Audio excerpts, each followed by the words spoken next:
L'édito politique sur Europe 1. Bonjour Nicolas Bétou. Bonjour Dimitri. Jean-Luc Mélenchon a présenté hier le programme économique de la NUPES. Programme selon lui sérieusement chiffré, organisé et disputé, mis en débat. Oui, d'abord il faut être clair, ce programme n'est pas celui de l'alliance politique formée par la France Insoumise, le Parti Socialiste, les communistes et les Verts, non, mais celui du parti de Jean-Luc Mélenchon et de lui seul. Il n'y a aucune nuance, aucune prudence, que des outrances en rapport avec la radicalité revendiquée par cette gauche-là. C'est tellement vrai que la NUPES a ressenti le besoin de s'expliquer pour atténuer ce qui commençait à être ressenti comme brutal et menaçant pour notre économie. Bah oui, pour crédibiliser la fable selon laquelle Jean-Luc Mélenchon pourrait être le prochain Premier ministre, il fallait bien rassurer une partie de son électorat potentiel sur sa feuille de route. Alors son programme économique a donc reçu le soutien de plusieurs économistes. Oui, mais sans vouloir leur faire injure, aucun ne semble en position de décrocher le prix Nobel d'économie, ni même de faire une immense carrière académique. Mais pour la France Insoumise, peu importe, l'essentiel est de pouvoir dire que le programme a été validé par des économistes. LFI fait même plus fort, le parti explique que son programme a été confronté au modèle d'analyse de la Banque de France. Rien de plus sérieux, donc en apparence, rien de plus crédible. Sauf que cette caution de la Banque de France est bidon. C'est une intox. Pour deux raisons. D'abord parce que la formule à partir de laquelle la Banque de France établit ses modèles économiques n'est pas publique.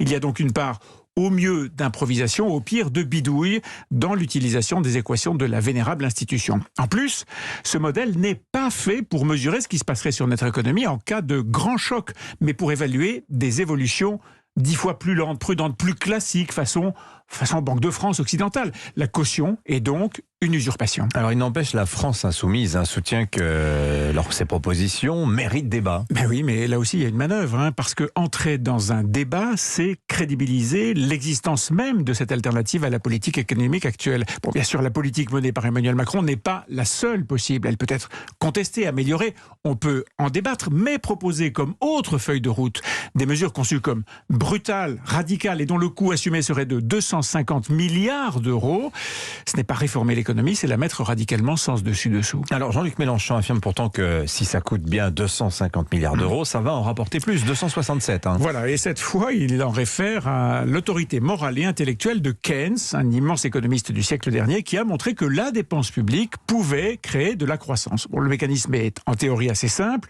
L'État distribue de l'argent en salaire, en aide sociale, ce qui permet aux gens d'améliorer leur pouvoir d'achat, donc de consommer, ce qui fait rentrer des recettes d'impôts et fait tourner les usines qui doivent répondre à la demande des consommateurs. Bon, sauf que Keynes n'a jamais mis en équation des chocs aussi violents que ceux défendus par la NUPES et qu'il n'y a aucun exemple, rigoureusement aucun exemple dans le monde de réussite à cette échelle-là de ce soi-disant modèle.